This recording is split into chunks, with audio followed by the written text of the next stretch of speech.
Ugh, the nerve on me. I cannot believe, of course, I filmed the one episode of the pod in Bali. And then I was like, don't worry, guys, I'm going to keep it coming in hot with these little snack bites, little bite episodes. And then what did I do? Of course, I lived my best life. And I guess something that often happens when you're doing something that comes from a little bit of a passion, which is great. Sometimes when it comes to what you're doing that's online, and if you're someone like me, I started out coaching many moons ago when like online coaching really wasn't a thing. Like if you were online coaching, you were getting like emailed maybe a PDF in notes form or on an Excel sheet if your coach was really snazzy, your program. And so I was one of the first few, I wouldn't say one of the first, but in the gym that I worked at for many years that I pretty much first started PTing at, I was one of the first people with like a training app. Yeah. So in terms of the online stuff, it's so fantastic, but it also means that obviously with the intentions of filming little episodes to keep the community engaged and give you guys some good topics, I have found myself working in the business. So working with my clients, making sure everyone was just doing absolutely awesome and doing sales calls with new clients, organizing things for the challenge, making sure Soph is set up. Soph now has a handful of her own online clients, which expands our little I Am Strength community even more. But then on the outside of that, I was doing my own training, and outside of my own training and looking after my own clients, I was just really wanting to live life. And I cannot tell you, I tried scuba diving. Oh my gosh. And all of the mindfulness techniques that I use that work really well for me, one of them being nasal breathing, really just went straight out the window. I was very fortunate. When you're not qualified as a scuba Steve, you can still do a discovery dive. The dive master will run you through how things are going to go, and then they'll be with you the whole time. And my dive master held my hand the entire time. And he gave me the rundown of what we're going to do. We're at the edge of the boat. We've sailed out to sea. And of course, that's when it's my first time going in the water because they didn't have a pool at their little location, which was fine, like when in Rome. And so we went out into the open water, and that was when I started freaking out. I was like, and then, of course, I'm like, okay, I don't know what that piece of equipment is. I can't remember what he was saying. And of course, it's just time to get in. So I go back into the water. You've obviously got a lot of weight on you because you've got your little Scuba Steve tank behind you and weights in the little jacket, whatever.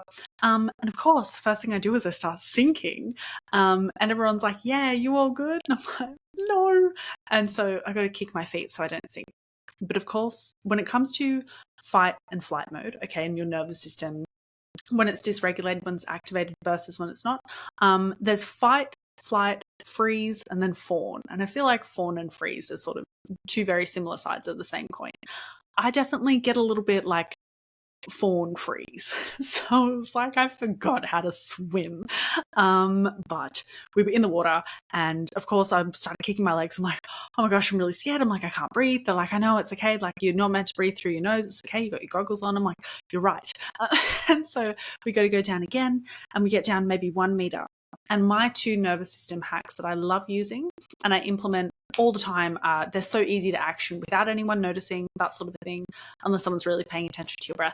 But it's nasal breathing, okay, absolutely fantastic for helping me take a slower, deeper breath in, filling my body up with fresh oxygen, and panoramic viewing. Because what happens when our eyes focus on one spot in front of us, basically this where we're sort of aiming to attack. This is like the fight side of fight, flight or freeze. Okay, when we focus in on one spot, our heart rate starts to rise, okay, and all of our attention is drawn there. It's very tense. Whereas when we focus on panoramic viewing, it actually sends a signal to our nervous system to take a breath, relax, it's okay, you're safe, you're in open space, basically. I've really butchered that. Andrew Huberman does an amazing episode on it, so I should find it and share it on Instagram for you guys. But basically, what I had done is I go underwater, and we get about 1 meter down. And of course, the first thing I do is I go to breathe through my nose, and I'm like, I can't breathe through my nose. So I'm trying to breathe through my mouth. I don't want to waste the oxygen. And when I used to have panic attacks more frequently, I hyperventilate. So of course, I'm underwater now, and keep coming back up and then trying again. I'm going And I'm like, I'm going to use all of my oxygen. You're obviously not. And they're keeping check on it, all that sort of a thing. And so I come back up, I'm like, okay. And the instructor's like, okay, you okay? You want to take a breath? Like, remember, he's running me through the steps again. I'm like, okay, let's give this another try. And of course, I got to go down panoramic viewing, and I'm looking around and I'm like, I'm underwater. I shouldn't be able to breathe. And because I shouldn't be able to breathe, I'm going to die if I keep going underwater.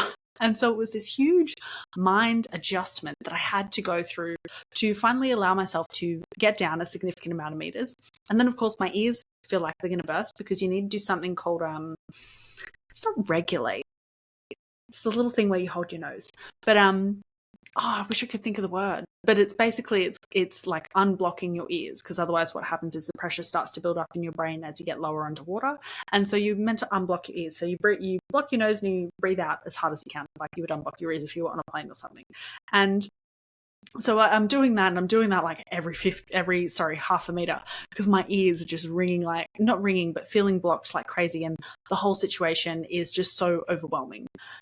And then eventually so I had to sort of keep coming up and then come back down, keep coming up. If the instructor had said, do you want to get out? Do you think you can not do this? I would have probably said yes. But there was not even an option to even go all the way back up to the surface. I mean, of course, I could have swum up to the surface, but he would stop me if I was starting to feel pain. I was sort of tapping my ears. He would bring me up just a meter, and then the pain would go away. And he'd be like, are you good? And I'd be like, good. And I kept doing this, and he was like, it's this symbol, for anyone who watches this on YouTube. Very funny. But so it got to the point, and I think our first dive was maybe 90 minutes. It felt like an eternity. Let me tell you, once I got comfortable getting lower, that was the first thing. And then once I got comfortable getting lower, I was like, regulated my breathing. I stopped hyperventilating. I realized I had to take really big breaths, obviously, getting used to breathing in the little thing in the mouth. Had to take really big breaths, like, ooh. I was probably making noise the whole time. But so funny. No one can hear you underwater, obviously. And eventually things chilled out. We got 12 meters down, which was really cool, I think, 10 or 12 meters. And it was like, I was so focused on my breathing and just taking it all in, like, oh my gosh, I'm underwater. Like, this is crazy. And I'm okay. Like, I'm not dead. And so I didn't even realize we'd been moving around for maybe sort of 20 minutes, sort of like just moving spots, sort of a thing, swimming around. And I'd realized I don't think I've kicked my legs once. I think my diving instructor has just been like taking my limp body while I'm just taking everything in and focusing on breathing. So funny. But so in terms of Bali and being on to do extra stuff on the computer, outside of check-ins and catching up with clients, having meetings, that sort of a thing, making sure clients who are coaches were also feeling nice and on point with their businesses, because that's also something that I love to make sure the girls know. If they have questions, they can always ask. Outside of that, I was just really doing me and trying new experiences, trusting new things. I have such a beautiful community there of friends that, like, if I wanted to live there, I could very easily squeeze my life into there. And so it was just so wonderful. But it was also, in terms of my body and Bali, my period came a week early. And I just always, my body just, I don't know what it is. I obviously, geographically, we do tend to settle and function best where our body is used to being. And so that can be sort of in terms of diets, with gut health, or if you don't know, fun fact, with gut health, you can actually have optimal gut health by simply consuming foods that are more seasonal to your geographical location. So if something is sort of deemed as a negative food for your gut, or something that might be a trigger food for one person, if it's something that's actually in your region and in season, it can actually be quite beneficial and potentially not have as much of a reaction as something that you might get imported. So I feel like my body is very much like that in terms of being in Australia, and also just being in a very sort of not clean environment, but I don't know, just really used to the environment here. And so that's, I got to the point, my period came a week early, and of course you start feeling all kinds of things in your tummy, and of course I'm eating a lot of food because I'm building. So I was like, you know what, I think I just want to come home early. So I came home a little bit earlier, and I was like, I'm keen to get back on the pod. And then there was this little like student in me who was like, this first episode, it's going to be as if I'm walking into the principal's office. where have you been the last 3 weeks? Which I know no one feels that way. And it's just in my head. So anyways, so we're here, but it really, the desire to chase perfection and to have something totally amazing to speak to you guys about today. My brain just simply wasn't giving me that creativity to really lean into. And usually that creativity or something's really inspiring me for the week. Don't get me wrong, a lot of things inspire me. I'm reading currently still You Are the Placebo by Joe Dispenza, and then also reading Level Up by Rob Dial, which are two awesome books. One's a bit more about procrastination, the other one's about the placebo effect and neuroplasticity. So I still get really inspired by stuff, but I've also just been, in terms of inspiration, taking retreat. So not doing as much, I guess, exposed stuff, but taking in what I'm learning. And so, yeah, so we're back, and I really want to come up with something crazy. So I guess I would also love to know, for those who are our frequent subscribers, we have almost 100 subscribers. So thank you guys so much. I really appreciate it. In terms of what you would like to know more of, hear more about, we have the Academy that's opening later this year, which is really exciting, a little educational platform, all things supplements, women's health, training, nutrition, sleep, regulating your stress, and gut health. And we also have our 8 Weeks to Wellness Challenge starting September 16th, which is very soon, where you get to have a discounted access to the Academy once it launches as well. On that note, I hope you've enjoyed my little yap. I honestly, you know what song kept coming up in my head? Return of the Mac, but Return of the Yap. And so now that I've gotten that out of the way, and I feel like I've explained myself to all of my people who are obviously very concerned with my well-being, I'm sure you guys are absolutely not, so that's fine. What we're going to get into, I want to share actually a little peek inside one of the workshops for the Academy.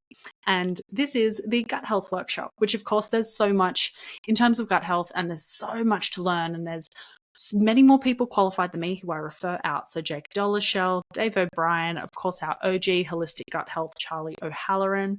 We've got Marcus White and Jordan Briggs. Gosh, so many people in the realms of gut health who I love to refer clients to and work with them with their clients if their clients come to me for sort of more training and nutrition parameters on body composition change. I love referring out to them.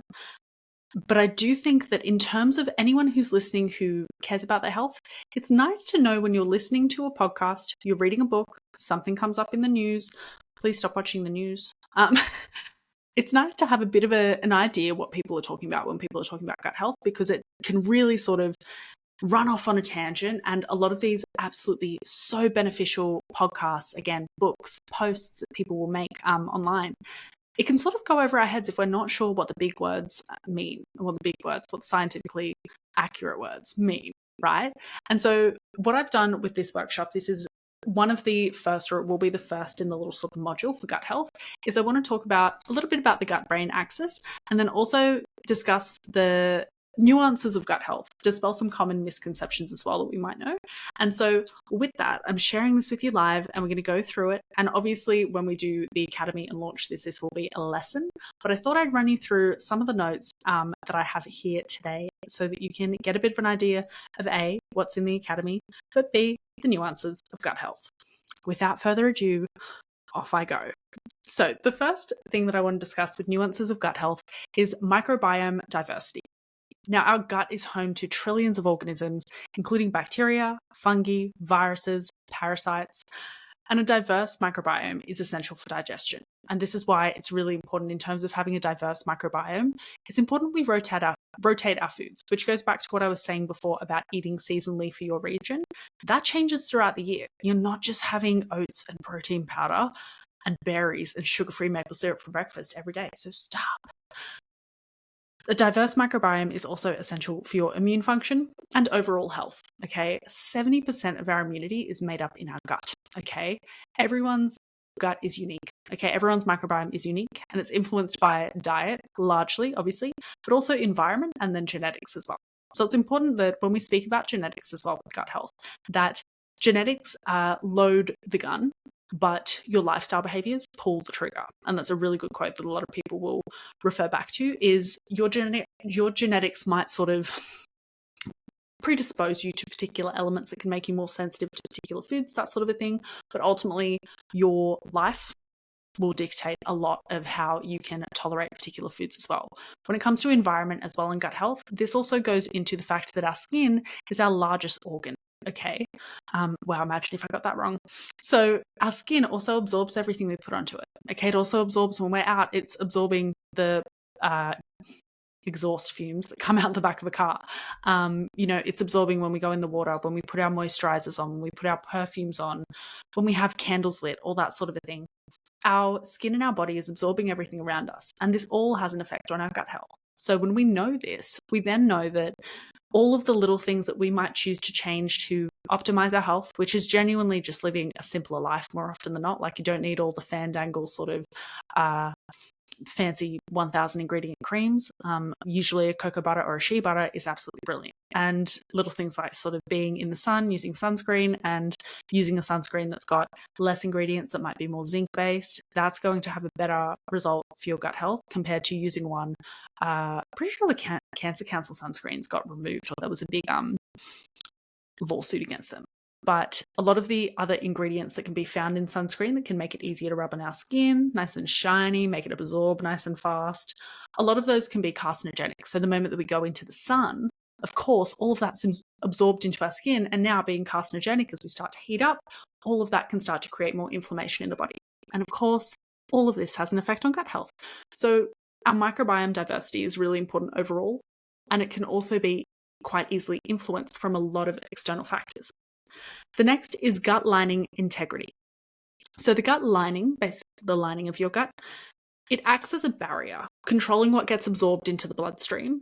And this is where, when we have sort of something that might be called leaky gut, okay, this is when this barrier has been compromised. This is often where you're unable to absorb particular nutrients properly, your stomach might be really sensitive, and it can also lead to inflammation and other various health issues too down the track. So that's gut lining integrity. And then we've got digestive enzymes and bile. So effective digestion relies on our enzymes and bile. Typically what will happen is, when someone might not have a lot of a high enzyme production or a lot of bile, it might be more difficult for them to break things down, such as more fatty or rich foods. Okay. Enzyme deficiencies or bile acid imbalances can lead to improper digestion as well, and nutrient absorption. Bidirectional communication. Now, this is my favorite. So the gut-brain axis is something that's just so fascinating, and I think about it all the time, just how crazy it is that we that our brain and our gut is so connected. We have more bacteria in our gut than we do in our entire body. Okay, and that's just so cool. But the gut-brain axis, we'll break it down into a few little pointers. We've got the bidirectional communication, and that's basically your brain can communicate to your gut, but likewise your gut can communicate to your brain. Okay, so think about it this way. With your gut, if you're eating foods that are creating excess inflammation, causing an upset tummy, you're constipated, that sort of a thing, that can lead to more brain fog.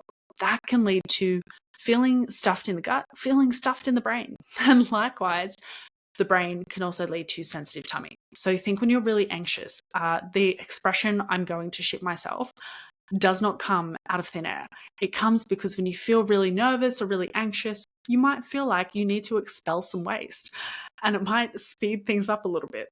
And so with that as well, another good example is if you see someone that you love, or you see someone that you might like, okay, other than our pupils dilating, what will also happen is we might experience butterflies in our tummy. So little sort of muscle spasms that feel like butterflies in our tummy. These expressions don't just all come out of thin air. They come because physiologically our brain and our gut speak to each other, which is really, really cool. And I just think that's so fascinating. With the gut-brain axis, we also have neurotransmitter production. And the gut produces neurotransmitters like our serotonin and our dopamine. And this is what plays a crucial role in regulating our mood and cognition. So think about it this way. If your gut health might not be the best, you should be taking a daily poo. Okay, fun fact. You should be taking a daily good poo. And if you're not, things like your serotonin and dopamine, so how good you feel in the day, how motivated you feel in the day, how inspired you feel in the day, all of that can be influenced. So sometimes even when people might say, I think I've got pretty good gut health, I don't have that much bloating, I eat whatever I want, but might be really anxious, might find themselves really low motivation, that sort of a thing. This is where when we practice some good gut health habits, we can notice a huge difference in this as well. And then we have impact on stress and anxiety, the gut-brain axis. So stress and anxiety, especially over a prolonged period of time, can alter our gut microbiota. This can affect gut health and in turn influence our mental health, like I spoke about. The bidirectional relationship underscores the importance of maintaining both our gut health and also our mental health. Now, with the gut-brain axis, the mechanisms of communication, there's a few of them. So one is neural pathways, and this is basically, again, like cellular communication. We have the vagus nerve. And so one of our main communication highways, the vagus nerve, transmits signals between the gut and the brain. It creates a crucial role in controlling inflammation and transmitting information of the gut's state back to the brain. And then our enteric nervous system, or ENS, which is often referred to as the second brain. And the ENS consists of a network of neurons in the gut that can operate independently of the nervous system, but can also communicate with it, which is really exciting too, because it's like you can, and again, it's when we have more bacteria in our gut than we do in the rest of our body, who is telling who what to do, right? And I'd like to think about that as well. I often notice that some people with quite poor gut health, they can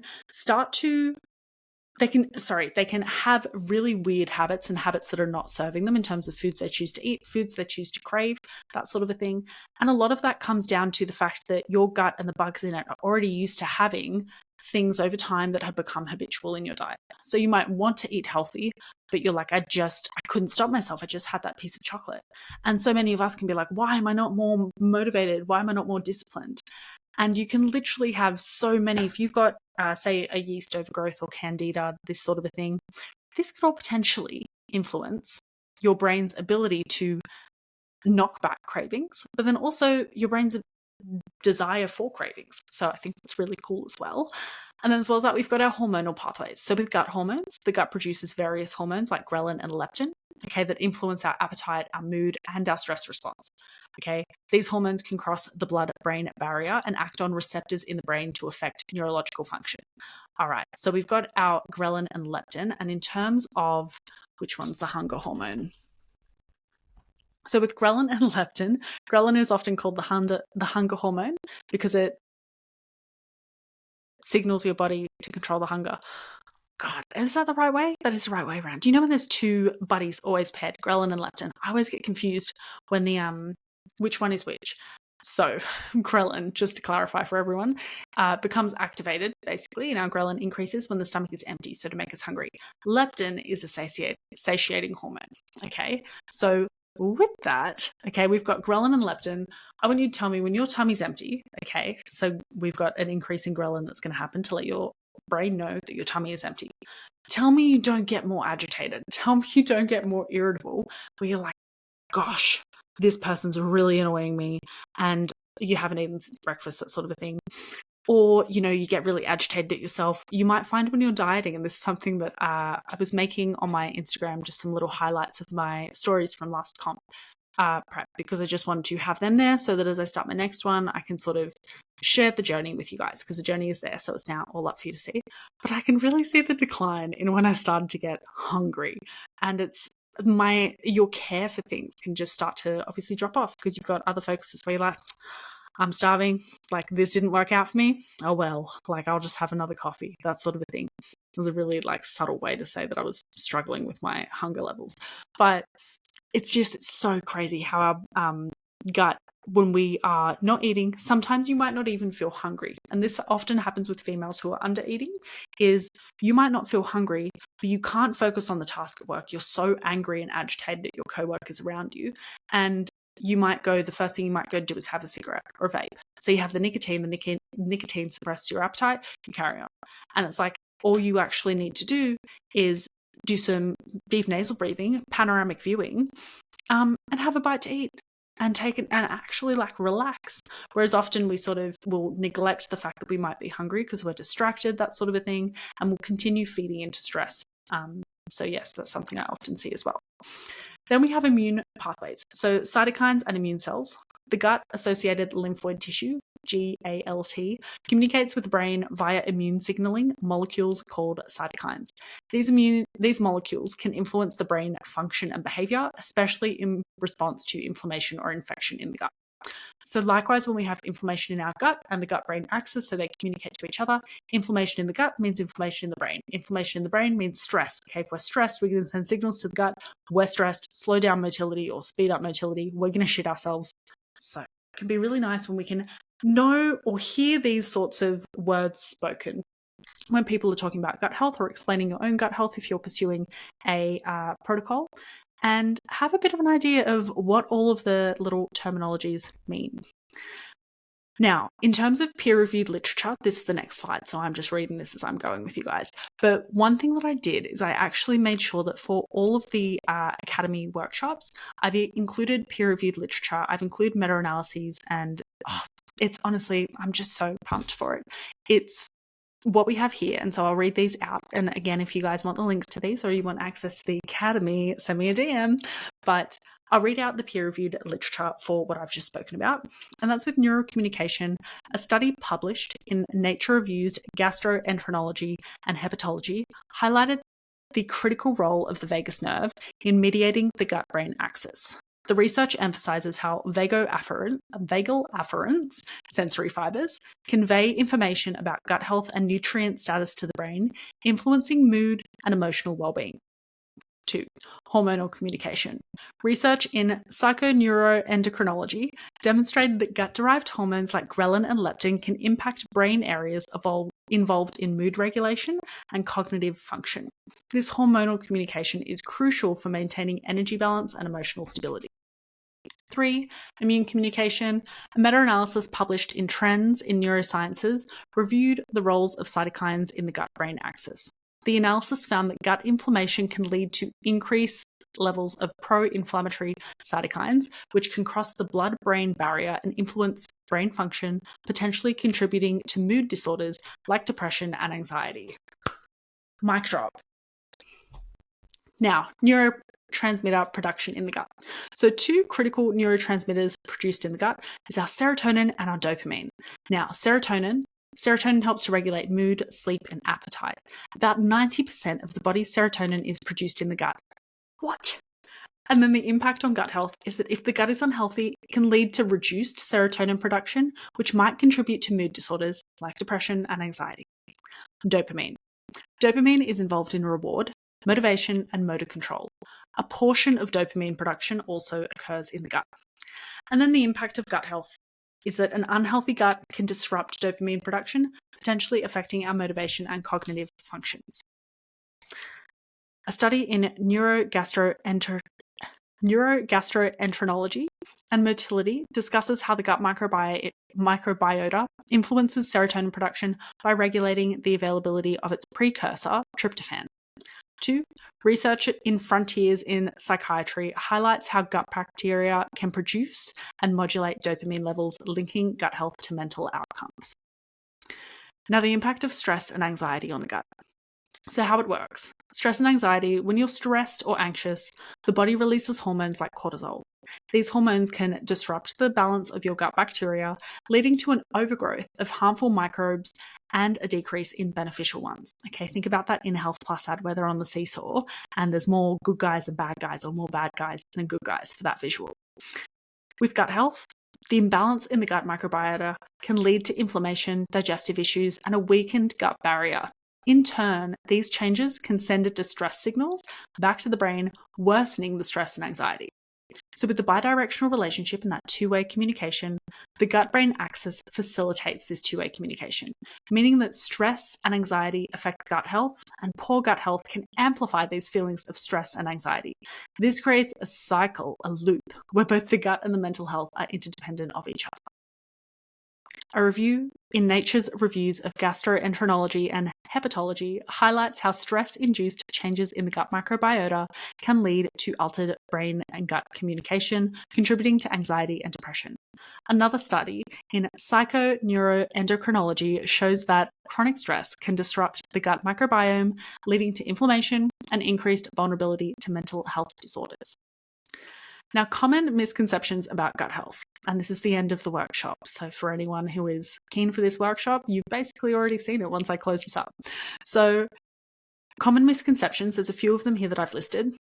And we're going to go through them. Number 1, probiotics. Okay, probiotics cure all. Now, while probiotics can be beneficial, your girl loves a little bit of Saccharomyces boulardii, a little bit of Lactobifidus bifidorum. That's incorrect in terms of how I said that one. Lactobacillus.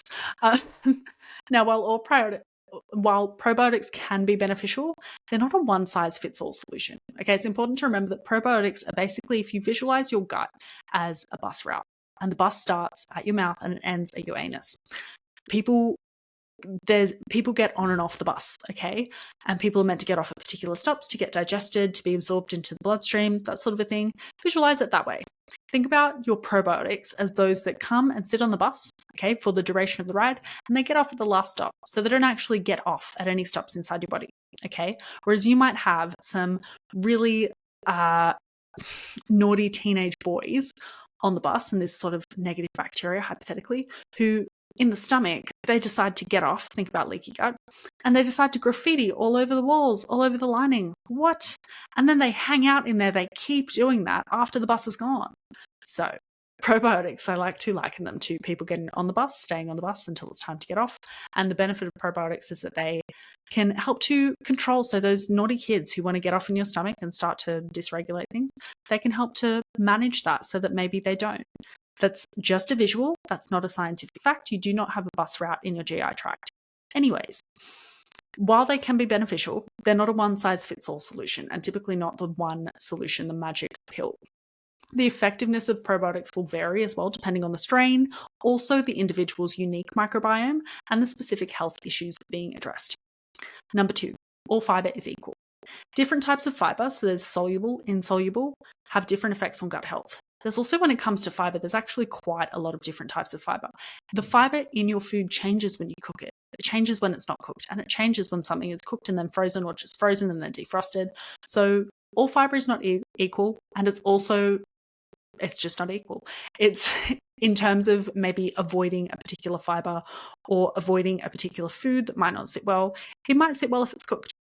Likewise, soluble and insoluble fiber, they're the two sort of main ones people discuss a lot. One helps to bulk up stools and the other helps to speed things along. Okay, now it's important to consume a variety of fiber sources that match your gut health. So some people feel great on 0 fiber. Other people, especially plant-based peoples, will have sometimes 50, 60 grams of fiber and feel really good. So fiber is very specific to the person. It's not something you can just give a blanket approach of, do you feel good? Or sorry, give a blanket approach of, you need 25 grams of fiber a day. It's what sits well for you. 3, gut health only affects digestion. I'm hoping you've been paying attention with those ears of yours and you realize that gut health impacts more than just digestion. It impacts our immune function, our skin health. Okay, our skin is a huge reflection of the gut, mental health, and even weight management. And then antibiotics only affect harmful bacteria.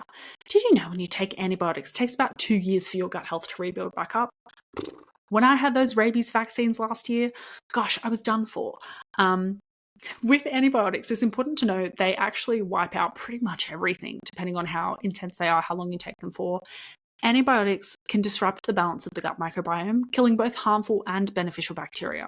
This disruption can lead to issues like antibiotic-associated diarrhea and long-term microbiome imbalances. It can also lead to then the overgrowth of bacteria that is a little bit, antibiotic resistant. That's right, where all of a sudden the antibiotics don't work as well, so you have to take more of them.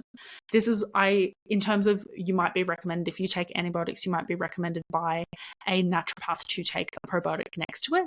And this is why, because while you're wiping out all of the negative bacteria, which can be a good thing, it's a cheap way to do a cleanse, but don't do it that way, because it's got way too many nuances where it's not going to work out. But if you're clearing everything out, that's where having probiotics can be really handy, and prebiotics is probiotic-rich food to help feed the good bacteria. What happens is often people might have more prebiotic food and feed the already negative bacteria in their gut, and that's why they struggle to see any progress despite eating gut health foods. And again, elimination diets can always be beneficial. I don't know why I said again, that's the first time I mentioned anything like this. Elimination diets can help to identify food intolerances, and the main thing is that they should be approached with caution and ideally under the guidance of a healthcare professional to avoid unnecessary nutrient deficiencies. This is something where some people can go their entire lives and have gluten and dairy, don't really notice a difference. And then they remove it and they feel better. They function better. They're more motivated. They're more on. They have less brain fog. They've got more energy. They've got less inflammation in their joints. And it's the gluten and the dairy. So it might not be necessarily that you're not experiencing anything digestive symptom-wise, but sometimes doing a diet where you might remove a particular food group, or you might sort of, we just like to keep it simple here, honestly. With clients as well, we try not to do anything too rogue, because the more crazy the foods are, especially if you're not if it's not from your culture, usually it can sort of have little bits and bops in it that just might not sit the best with you. So honestly, elimination diets, they are beneficial, but we do want to make sure that when you are doing an elimination diet, it is with a professional, or you are a professional, so that you can make sure that you aren't deficient in any nutrients, vitamins, or minerals. Okay, it's also very hard to get all your vitamins and minerals from a diet.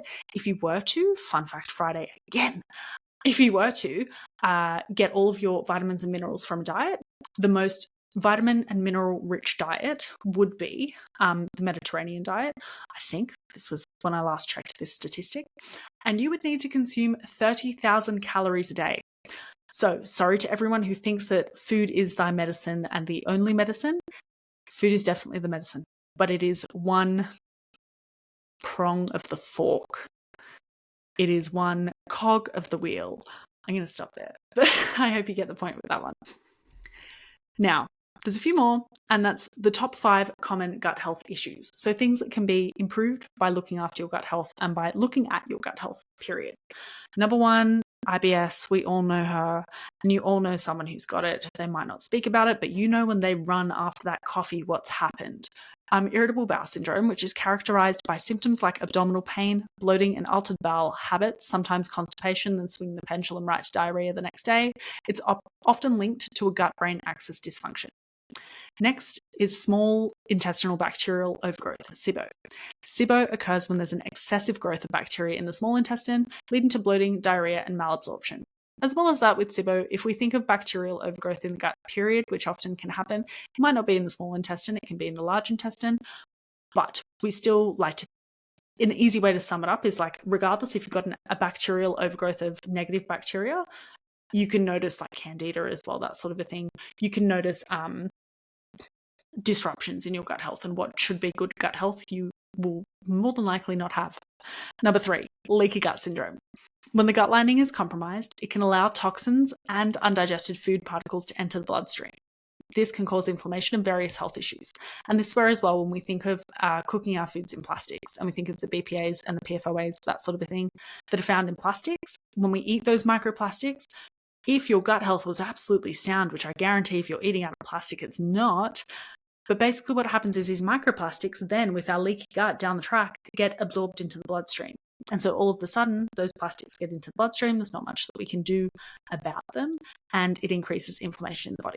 Okay, so remember, everything has sort of a knock-on effect when it comes to gut health. But then also, when we do little habits that are really helpful for our gut, all of that can have little knock-on effects too. So definitely try not to feel overwhelmed when it comes to pursuing good gut health, and you've got to get rid of all your chemicals in your perfume, get rid of all, like, you've got to basically uproot your entire life and just live on a farm. One little thing at a time can have still such a tremendous effect on your health overall. 4, gastroesophageal reflux disease, GERD, is a chronic condition where stomach acid frequently flows back into the esophagus, causing heartburn and other symptoms. And then food intolerances is our last of the top 5 common gut health issues. So this can include lactose, gluten, fructose, so like a low FODMAP diet, fructoglyosaccharides. These can cause digestive discomfort, bloating, and other gastrointestinal symptoms. Now, understanding the nuances of gut health and the gut-brain axis is crucial for overall well-being. By dispelling the common misconceptions and recognizing common gut health issues, we can take proactive steps to maintaining a healthier gut and, by extension, a healthier life. I hope you enjoyed that sneak peek of that episode for the Academy. I don't know why I said episode. It's obviously not an episode. It's a little bit of a workshop. I hope you guys enjoyed that. I was like so just not creative with what ideas I want to share with you guys this week. And usually when I share things, I have just been absolutely loving it, and I'm so excited to jump on. And for this one, I was like, I know this workshop in particular is going to be very beneficial for a lot of people. So I did want to share that because obviously paid content, the Academy, but I wanted to share this with you guys to give you a little sneak peek inside. On that note, with the Academy and a little bit of a discount to your entry, we do have the 8 Weeks to Wellness Challenge starting on September 16th. If you are someone who is lacking direction in the gym and your progress is just going backwards, you're sick of feeling inflamed and bloated every morning, and you want to know the best foods to reach your goals, okay, the 8 Weeks to Wellness Challenge is for you, okay? You get a challenge where you get to obviously create a community of like-minded humans on the same mission as you to feeling their best, okay? You get 3, 4, or 5 days of training, and then you also get a little bit of a success menu to support your training as well. Okay, you get exclusive app access to our training app, which also has the vault with all of our workshops on it. You've got a daily habits checklist. You've got your nutrition guidelines tailored to your goals, a little weekly check-in. We've got a weekly habit challenge that we're doing as well, where we start with sort of water for 1 week, and then we nail the sleep, that sort of a thing. And then we also have a WhatsApp community too, where again, we all get to communicate together. We also are going to have a free access to the post-diet workshop held in November that you get if you sign up to the Wellness Challenge. And last but not least, we're also doing some Q&As each Saturday where Soph and I will take turns with that, where you can submit your questions and watch the recording, or you can jump online and have them too. It's only like $34 a week. So seriously, get on this, guys. It's coming into summer and you want to feel your best. And I want to help you get there. Soph and I want to help you get there. Okay. You'll also have access again to the Academy at a discounted rate after the challenge. And during, you'll have access to Soph and myself, which is just absolutely awesome as well. I hope you guys enjoyed this episode. I'm sorry that I took a little bit of a hiatus, but we are back and I'm looking at getting some more guests on, and I would love to know, again, like I said at the start, more of what you want to hear more of, because I find talking about, and I've got my YouTube now that I'm trying to pick up to talk about prep. But if you got what you guys want to hear more of, because honestly, the organization, the training, it's so much fun for me, but I can get in my own little world. So I would love to know what parts of my world that you would like to see more of. Catch you guys in the next episode.